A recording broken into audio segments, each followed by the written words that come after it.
Hello la team, j'espère que vous allez bien. Petit débrief de ma semaine, des choses intéressantes qui me sont arrivées avec quelques conseils business ici et là. La dernière fois que je l'ai fait, ça vous a pas mal plu. J'ai eu pas mal de réponses, de commentaires, etc. Donc je réitère et je ne vais pas raconter plus ma vie parce que j'ai pas mal de trucs à vous raconter là sur la semaine. Je pense que ça peut vous aider, vous inspirer, vous donner des idées, etc. Donc je vais parler de la semaine du 12 mai, donc pas de la semaine en ce moment, mais de la semaine dernière. Donc déjà, j'ai eu une grosse opportunité en début de semaine, un truc qui n'arrive pas toutes les semaines, puisque j'ai une grosse boîte en fait qui est spécialisée, enfin qui existe depuis 10 ans et qui est spécialisée dans l'accompagnement de gros projets pour d'autres entreprises, en général des entreprises assez grosses. Et ils m'ont vu notamment via LinkedIn, via mes contenus, etc. Et en fait, ils ont eu une opportunité d'un projet IA, d'un POC pour une très grosse boîte. Quand je dis très grosse boîte, c'est une grosse boîte de l'agroalimentaire en l'occurrence, qui fait 1 milliard de chiffre d'affaires et qui a plus de 5000 collaborateurs. Donc c'est quand même pas un petit client. Et donc ils ont un enjeu d'IA, en fait, d'automatisation IA, mais eux ne savent pas spécifiquement faire de l'automatisation IA. Donc ils cherchent des sous-traitants, des experts IA pour les accompagner dans cette mission. Et ils sont tombés sur moi. Alors évidemment pas que sur moi, ils ont dû faire d'autres appels. Mais donc on a fait cet appel le lundi 12 pour faire connaissance, qu'ils nous parlent du projet, que je me vende un petit peu pour leur montrer qu'on est les meilleurs pour faire ce projet, etc. Donc ça c'est clairement une grosse opportunité. Et ça s'est plutôt bien passé. C'est plutôt bien passé puisqu'on a fait le premier appel. J'ai réussi à caler le deuxième rendez-vous le lendemain soir avec d'autres parties prenantes, etc. Donc ça c'est nickel en termes de réactivité, en termes de vente. On a fait le deuxième appel. Le lendemain, ils étaient chauds pour qu'on fasse une propale commune. Donc j'ai fait une propale pendant la nuit du 13 au 14 avec un petit peu de sommeil en moins pour qu'ils aient déjà un premier jet sur lesquels s'appuyer pour faire cette proposition commune. Et voilà, et dès jeudi, tout était prêt et la propale a été envoyée donc bon, lundi de la semaine d'après, mais donc très rapidement. Et a priori, c'est nous qui avons été choisis pour potentiellement, s'ils acceptent, faire cette mission. Donc ça, c'est intéressant. Bon, encore une fois, importance de réactivité, d'aller vite, montrer qu'on est face, etc. Bon, ça, c'est super important, je ne le répéterai jamais assez. Mais c'est aussi intéressant dans le sens où là, c'est la troisième ou quatrième fois sur les 3 dernières semaines qu'en fait, c'est une boîte qui essaye de me mettre en relation avec une autre boîte. C'est-à-dire que c'est des apporteurs d'affaires qui arrivent et qui nous disent, voilà, nous, on a un réseau, on a lui qui veut faire une automatisation IA, on ne sait pas le faire, est-ce que toi, tu sais le faire et est-ce que je peux te sous-traiter? Donc, c'est-à-dire que je deviens un sous-traitant. Là, c'est la troisième ou quatrième fois que ça m'arrive et ça me donne des idées, ça me montre qu'il y a quand même un potentiel avec ça. Parce que là, bon, là, la différence avec celui-ci par rapport aux 3 derniers, c'est que lui est venu avec un projet, alors que les appels que j'ai eus dans les dernières semaines, c'était plutôt des gens qui disaient je pense que je vais avoir des projets, est-ce que si j'ai des projets, toi, tu serais prêt à les faire avec moi, est-ce que tu es fiable, etc. Et donc moi, à chaque fois, je leur disais, bah écoutez, faut tester sur un projet. Moi, je vais, de toute façon, dans tous les cas, je vous dirai que je suis fiable. Après, c'est que la pratique et l'expérience terrain qui vous le prouvera. Donc à chaque fois que je disais que bah, dès qu'ils ont un projet, ils nous le disent, on fait un test, et si on est bon, bah, a priori, ils vont donner plus de projets. Mais bon, moi je sais qu'on est bon et qu'on délivre des solutions qui sont carrées, donc j'ai tout intérêt à ce qu'on fasse un premier test. Mais du coup, ça me donne bah, une idée un peu de développement, parce qu'on pourrait clairement faire une métrique à part de partenariat, où on va chercher toutes les plateformes, un peu de mise en relation dans le digital, dans l'accompagnement et la transformation digitale, qui ont déjà donc des gros réseaux, des entreprises qui sont sur ces plateformes, etc. Et on essaye de se placer comme un sous-traitant expert qui a de très bonnes recommandations, qui a une très bonne réputation. Et ça peut nous amener des clients tous les mois assez facilement sans rien faire parce qu'on utilise le réseau des autres. Donc j'avais un peu réfléchi à ça et je pense que globalement par rapport au profil que j'ai eu, bah, il faut qu'on vise des personnes qui gèrent ces plateformes qui sont un peu plus âgées, donc plutôt des personnes âgées, pas trop des jeunes, entre 50 et 60 ans. Pourquoi? Parce qu'ils ont plus de réseau en général, donc ils ont plus de connaissances avec des directeurs généraux, des directeurs marketing, des directeurs financiers. Et donc ils peuvent, en un seul mail ou un seul message, ils peuvent faire une mise en relation. Et ça, c'est très puissant pour choper des premiers projets de test. Et donc ça nous permet de demander des recos, de rentrer aussi sur des plus gros projets parce qu'en général, ils ont des contacts sur des boîtes qui sont plus grosses. Et voilà. Et globalement, donc si on fait ça et si je le mets dans un coin de ma tête, bah, il faudra penser à vraiment investir dans l'image qu'on renvoie en tant que sous-traitant, donc avoir un portfolio qui est vraiment carré pour inspirer confiance et aussi avoir un pool de clients satisfaits dans différents secteurs pour pouvoir donner des contacts à d'autres personnes et pour que notre apporteur d'affaires nous choisisse nous plutôt qu'un autre sous-traitant. Donc ça, c'est une vraie stratégie. Au début, quand je me suis lancé il y a 2 ans, il n'y avait personne qui venait en tant qu'apporteur d'affaires. Comme maintenant, c'est plus démocratisé lié à l'automatisation, ça arrive de plus en plus. Donc je pense qu'il y a clairement une place à prendre, un peu comme sous-traitant d'élite, on va dire. Donc voilà, donc ça c'était assez intéressant, donc je voulais vous le partager. Sinon, globalement, dans ma semaine, j'ai eu pas mal d'appels B2B. Donc, en gros, ce qui se passe, c'est qu'en ce moment, depuis que j'ai relancé de l'acquisition, notamment sur LinkedIn, j'ai entre 5 et 10 appels B2B, donc avec des entreprises dans la semaine. Et comme ça s'accumule depuis plusieurs semaines, forcément, le CRM se remplit.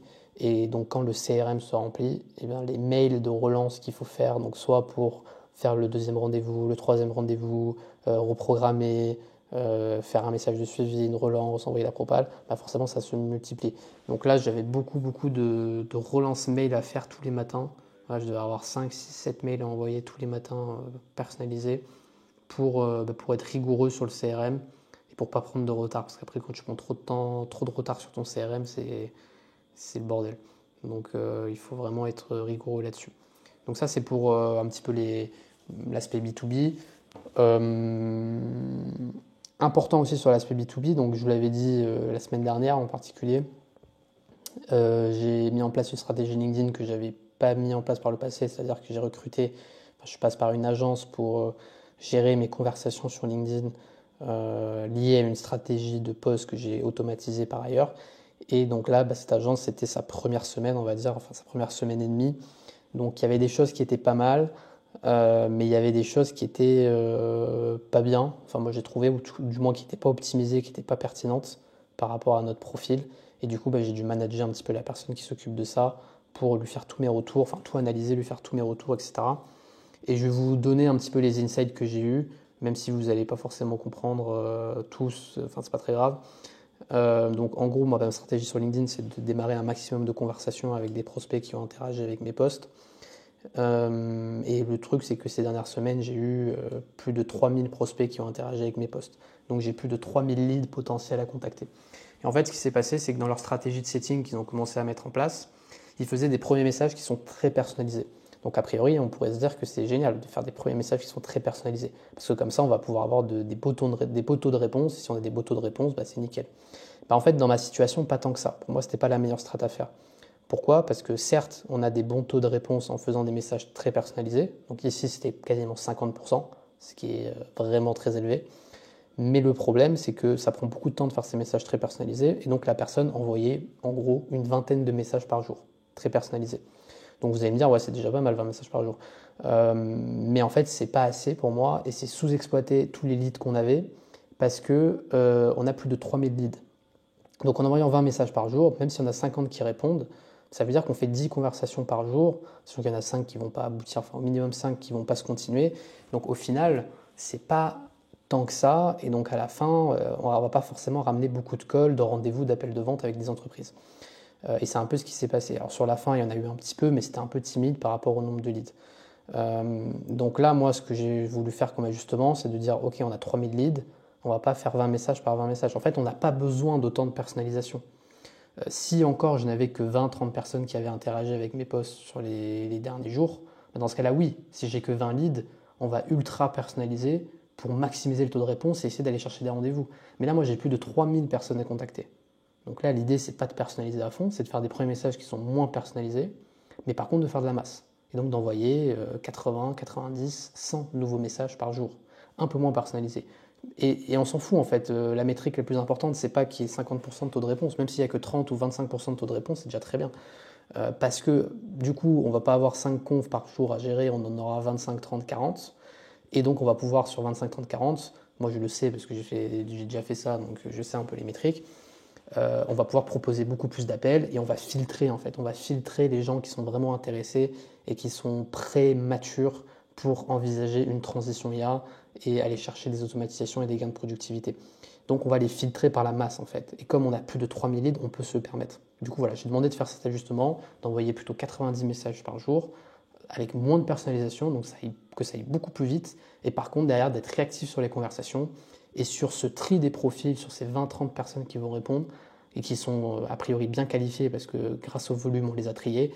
Et bien là, c'est d'être réactif, de proposer des appels. Et bon, je vous spoil un peu sur la semaine d'après, mais du coup, ça a été mis en place là depuis 2 jours et je vois que c'est déjà beaucoup mieux et on a eu presque 3-4 appels réservés, même pas un jour.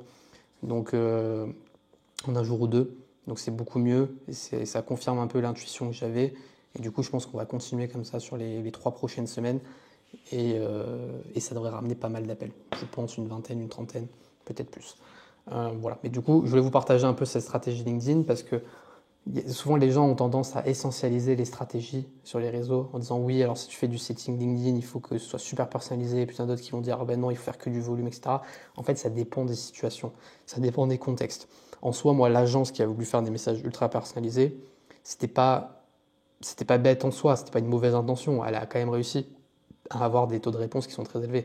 C'est juste que par rapport à ma situation, c'est probablement pas le meilleur truc à faire. Et donc souvent, la meilleure façon de vérifier quelle est la meilleure chose à faire, c'est de tester. Tu testes pendant une semaine la première méthode, tu testes pendant une autre semaine la deuxième méthode, et après, tu regardes et tu traques. Alors évidemment, nous, on a un tableau Excel sur ce sujet-là qui traque absolument toutes les métriques. Donc le nombre de messages envoyés, le nombre de gens qui ont répondu, les conversations en cours, les appels proposés, les rendez-vous effectivement pris, avec des pourcentages par rapport aux postes, etc. Enfin, on a bien travaillé le truc, je pourrais vous montrer si ça vous intéresse.